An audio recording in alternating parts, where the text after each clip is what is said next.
స్వయంగా అప్పటి ముఖ్యమంత్రిగా ఉన్న జగన్మోహన్ రెడ్డి స్వయంగా అతనే బయటకు వచ్చి నా కార్యకర్తలకు బీపీలు పెరిగినాయి కాబట్టి ఈ రోజు మీ పార్టీ ఆఫీసుల మీద దాడులు చేశారని ప్రేరేపించే విధంగా ఆ రోజు మాట్లాడే పరిస్థితి.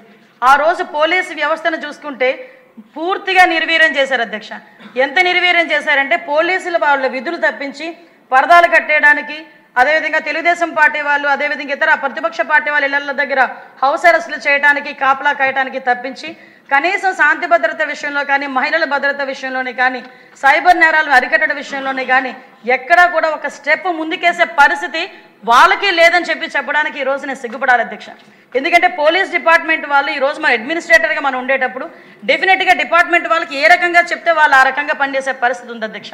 కాకపోతే గత 5 సంవత్సరాల్లో కొంతమంది అత్యుత్సాహంతో అంటే పరిస్థితులు మీరి ప్రభుత్వాన్ని కూడా దాటి ఈరోజు జీవోల్ని కూడా దాటి రూల్స్ అండ్ రెగ్యులేషన్స్ కూడా దాటి కొన్ని వ్యవహారాలు చేసిన పరిస్థితులు కూడా చాలామంది ఈరోజు సోమిరెడ్డి చంద్రమోహన్ రెడ్డి గారు లాంటి వాళ్ళ సభ్యులు చాలామంది ఈరోజు కొంతమంది పేర్లతో సైతం బయటకు తీసుకొచ్చిన సందర్భాన్ని కూడా ఈరోజు గుర్తు చేసుకుంటున్నాను అధ్యక్ష.